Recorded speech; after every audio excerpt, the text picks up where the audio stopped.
fundo do coração. Sou a professora Cláudia Barros e gostaria de fazer com vocês aqui algumas questões daquilo que eu estou chamando de treinos de lei seca. Cara, por que fazer questão de lei seca? Tudo isso começa, sabe quando? Há muitos anos eu preparo alunos para concursos públicos. Há muito tempo eu preparo alunos para fazerem concursos de magistratura, Ministério Público, procuradorias, delegado de polícia, a galera daquilo que a gente chama de defensoria, aquela galera que a gente chama da área das jurídicas, né? Eu trabalho todo dia fazendo questão, todo dia eu pego questão de prova porque eu gosto. É de concurso. Eu gosto de concurseiro, eu gosto de concurso, eu gosto da vibe de concurso. Então, gente de todo quanto é concurso me procura para fazer, professora, como é que é isso, como é aquilo? Então, eu me amarro. E eu sempre gostei de verificar aquilo que de fato era importante na prova e comecei a verificar que havia uma parada em comum entre o pessoal e o pessoal não estava sentindo isso, entre a galera que fazia as provas das chamadas carreiras jurídicas e a outra galera, né, queridos amados, que faziam ali tribunais, carreiras policiais. E qual era o ponto de convergência disso aí? Lei seca. Comecei a verificar que as provas cobravam muito a lei seca. Prova, por exemplo, vou dar um exemplo para você. No ano de 2023, a prova para a magistratura do estado de São Paulo. Quando vários dos meus alunos ficaram ali, ó, meu Deus, professora, caiu praticamente tudo de lei seca, em penal. Assim, pô, vou verificar, não é que é verdade? E aí, a galera não estava acostumada ou não está tão acostumada com essa parada de lei seca. Então eu disse, quer saber de uma coisa? Eu vou começar a fazer um projeto aqui que eu vou chamar de treino de lei seca. E a gente vai começar a responder isso no Instagram. E essa vibe começou no Instagram. Vamos embora pro Instagram. Aí fiz lá.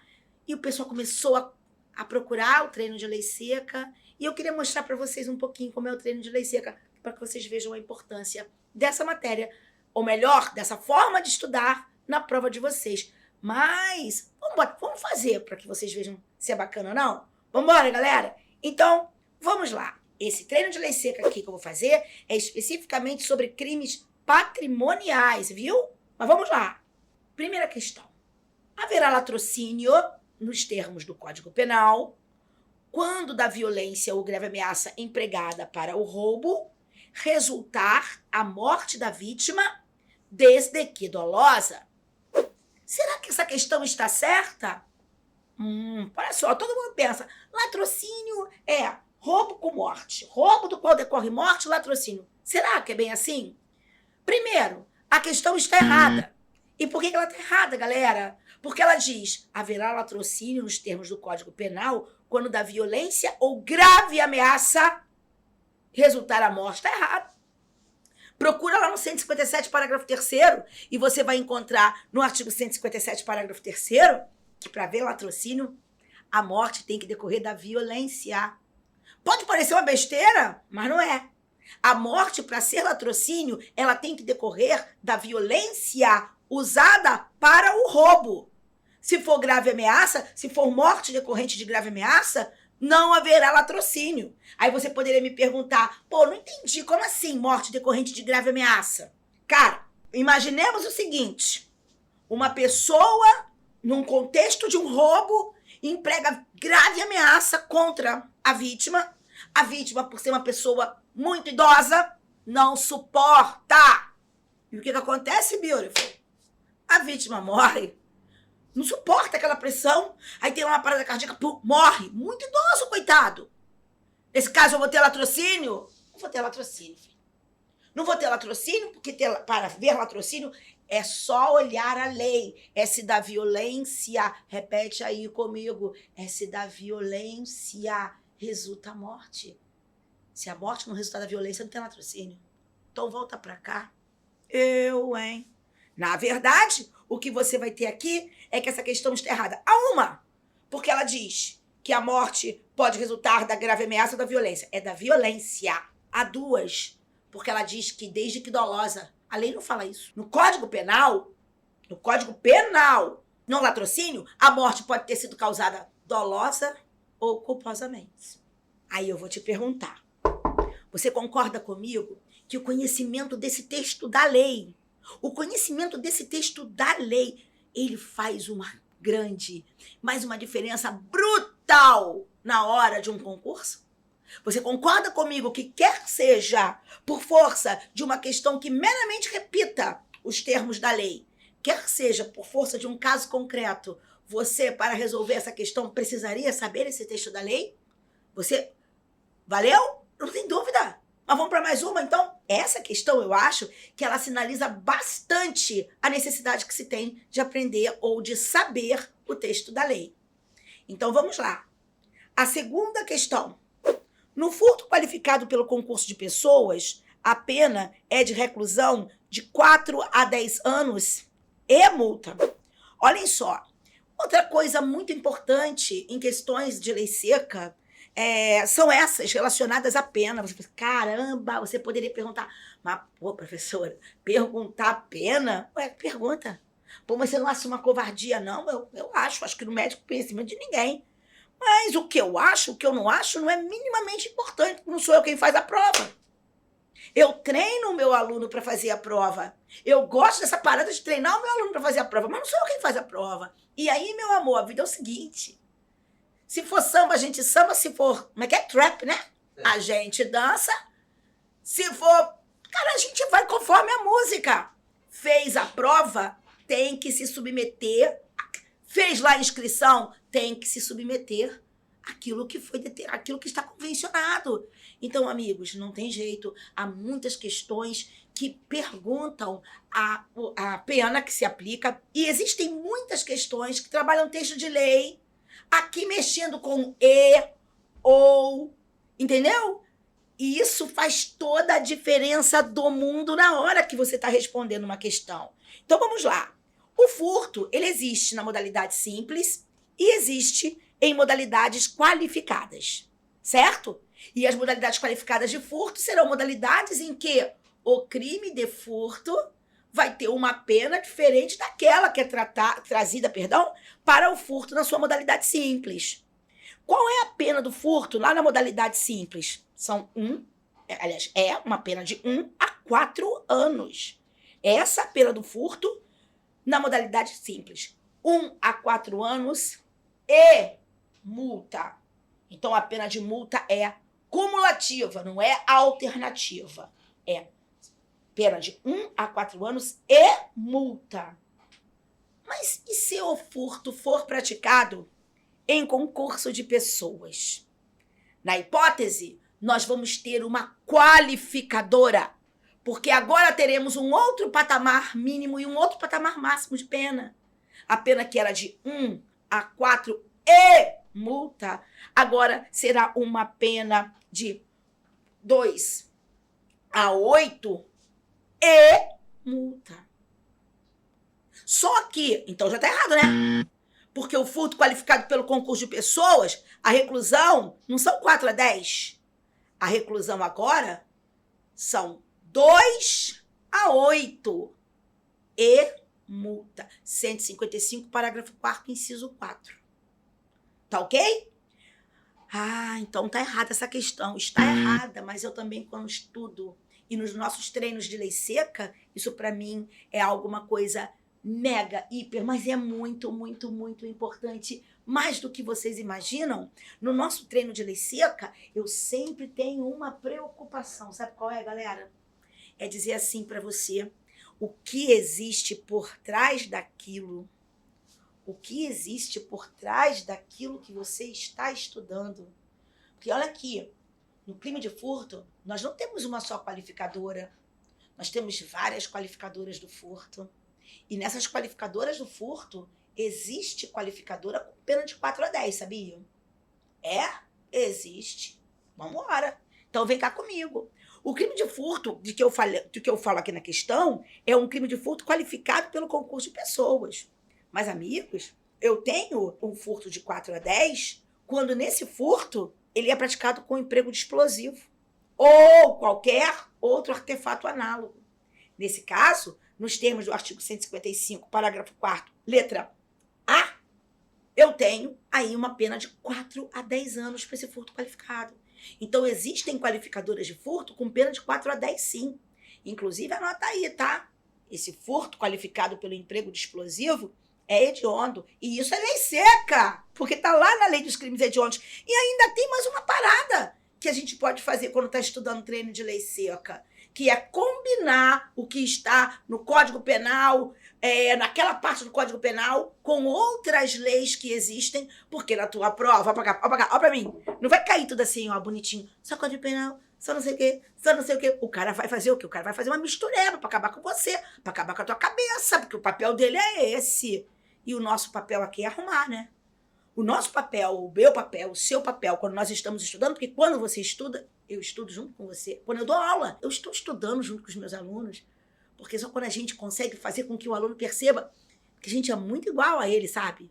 São só momentos diferentes das nossas vidas, cara, a parada flui com mais tranquilidade. Então, estamos juntos nessa para eu te mostrar que muitas vezes eles fazem assim, tipo uma misturadinha. Então, eles podem perguntar, quer ver uma? Eles podem perguntar sobre crime hediondo?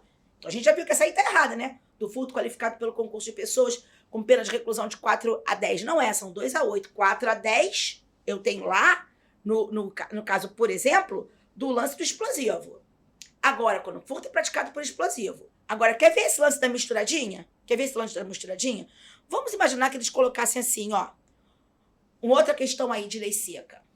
O crime de roubo com arma é hediondo. O crime de roubo com arma é hediondo? Ah, aí você poderia ficar assim, ó. Caramba, é sim, crime de roubo com arma é hediondo. Sabe por quê? Porque na tua cabeça você lê o que não tá escrito aqui. Isso é outro propósito do treino de lei seca. Fazer com que você verifique que a questão é o que tá ali. Não é o que você tá imaginando sobre ela, é o que tá ali. Porque a gente tem uma mania de colocar na questão o que não tá na questão, não é? Então volta pra cá. A questão diz assim, ó, o crime de roubo com arma é hediondo. O crime de roubo com arma é necessariamente hediondo? The answer is no. A resposta é não. Por quê? Porque nem toda arma é arma de fogo. E o crime de roubo catalogado como hediondo é o crime de roubo praticado com o emprego de arma de fogo. Tá vendo? A questão não está dizendo arma de fogo, está dizendo arma. E quando ela diz arma, ela está se referindo à arma em geral. Ela está se referindo à arma de fogo, está se referindo à arma branca. E não são todas essas que caracterizarão o crime hediondo. Então, está errado. Tá vendo? Como é que é importante? Outra questão, misturamos aqui, porque eu tenho o roubo com arma branca, tem uma causa de aumento, o roubo com arma de fogo também tem causa de aumento, mas só é hediondo o roubo com arma de fogo. Hein? Tá vendo a parada? Muito bem. Então, uma outra questão, a realização de extorsão com arma de fogo é crime catalogado como hediondo. Amores do coração, é incrível, mas a resposta é não. Não é. O crime de extorsão, que é catalogado como hediondo, é o crime de extorsão lá do 158, parágrafo 3º. Sabe? Quando existe restrição da liberdade da vítima com ou sem resultado morte, mas não está catalogado como hediondo, o crime de extorsão com arma de fogo. Olha que incrível. O roubo com arma de fogo é hediondo. A extorsão com emprego de arma de fogo não é hedionda. E essa daqui é essa aqui é uma outra questão. Esse aqui é um outro ponto que mostra a importância de nós estudarmos lei seca. Porque também, na hora de estudarmos lei seca, cumpre ao professor mostrar para você aquilo que poderia te causar perplexidade. Ó, isso aqui pode causar perplexidade, mas nota, não é, hein? Não é.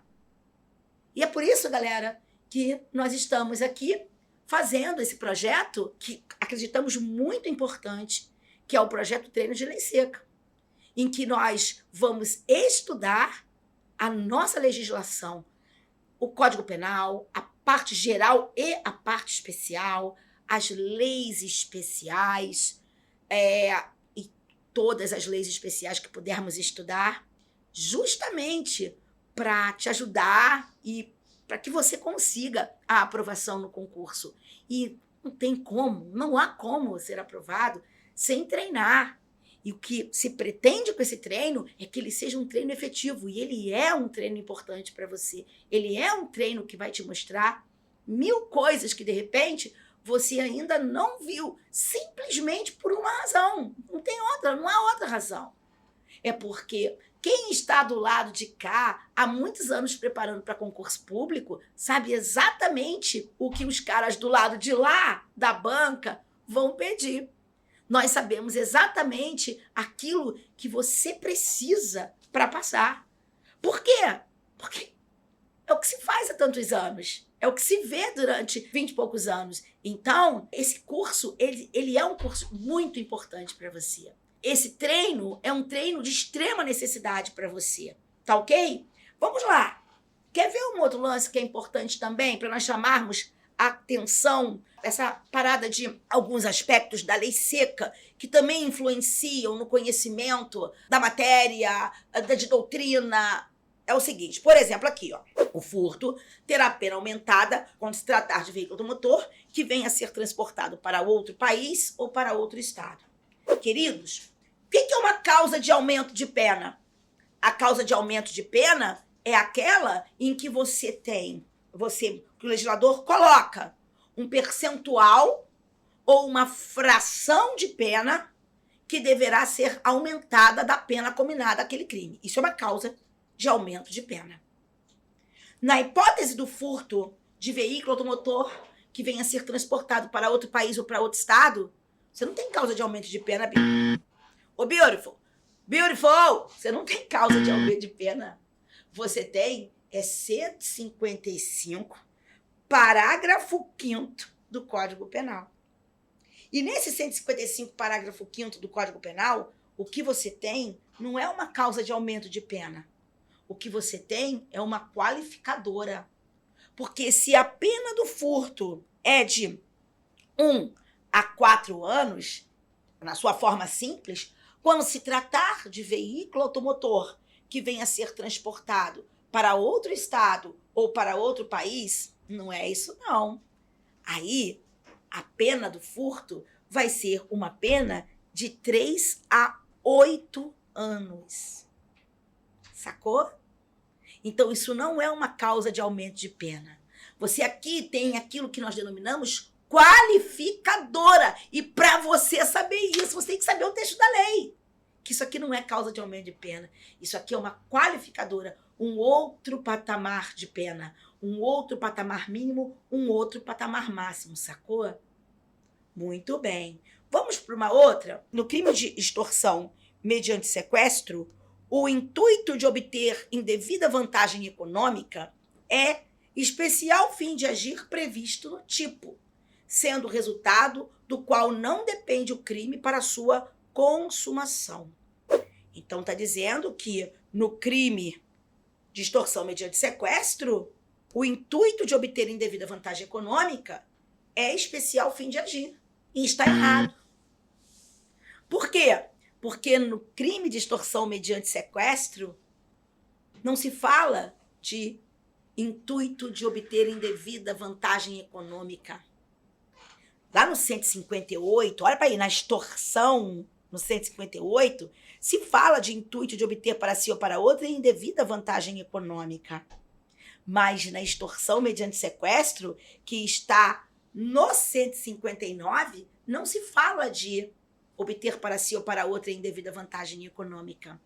Se fala em obter para si ou para outra qualquer vantagem, como condição ou preço de resgate. Não exige que seja econômica. Ok? E aqui nós estamos trabalhando com a letra da lei. E a letra da lei não exige que a vantagem seja econômica. Então, a lei fala de qualquer vantagem como condição ou preço do resgate. E, de fato, esse resultado, que é obter a vantagem como condição ou preço de resgate, ele não precisa acontecer para consumação. Então, a rigor, O que está errado aqui é porque fala de indevida vantagem econômica e a lei não fala de indevida vantagem econômica. A lei fala com o intuito de obter para si qualquer vantagem. Vamos lá? Uma outra questão aqui nesse nosso treinozinho de lei seca que eu coloquei para você ter uma ideia da importância de estudar lei seca, é a seguinte: a receptação culposa admite o perdão judicial. Isso é verdade ou isso não corresponde àquilo que diz o texto de lei? Caros, nós sabemos que todos os crimes eles podem existir na modalidade dolosa ou na modalidade culposa. Mas para haver modalidade culposa, deve necessariamente haver previsão da modalidade culposa na lei. Não existe a possibilidade de nós reconhecermos um crime culposo se ele não estiver na lei. É o chamado princípio da excepcionalidade dos crimes culposos. Os crimes culposos são excepcionais, só quando previstos em lei, certo? E no caso da receptação, existe receptação culposa. Existe. Onde está definida na lei a receptação culposa? No artigo 180, parágrafo 3º. Ali nós temos a receptação culposa quando o agente adquire alguma coisa de alguém que por sua condição não teria como entregar aquilo, ou quando existe uma desproporção entre o valor e o preço cobrado por aquilo. Né? E o agente, poxa, podia ter visto que aquilo ali era produto de crime. Mas para essa modalidade de receptação, para a receptação culposa, o nosso legislador faz lá no parágrafo 5º uma previsão. A previsão de que o juiz pode, na hipótese do parágrafo 3º, ou seja, na hipótese da receptação culposa, deixar de aplicar a pena. E olha para cá, o que significa isso? Quando a lei trouxer essa expressão, o juiz pode deixar de aplicar a pena, para uma hipótese, essa hipótese, ela se traduz como sendo hipótese de perdão judicial. Perdão judicial. Sempre que você vir na lei essa expressão, o juiz pode deixar de aplicar a pena, nós estamos nos referindo a uma hipótese de perdão judicial. Ok? Então, a receptação culposa admite o perdão judicial, sim. Só se toca numa parada, tá? Porque só se pode falar em perdão judicial na receptação culposa se o criminoso for primário. Exigência do texto da lei. Aquilo que a gente está hoje dizendo que é tão importante, não é? Então, queridos, vejam vocês como temos coisas aqui para ver, como existem coisas para nós estudarmos quando nós estamos falando sobre lei seca. Vejam vocês como é bacana estudarmos lei seca. Então, espero você para a gente curtir junto essa parada, para a gente curtir junto esse curso, que eu sei que vai ser muito importante para a sua aprovação. Um beijo, que Deus te proteja. Estamos sempre juntos. Beijoca.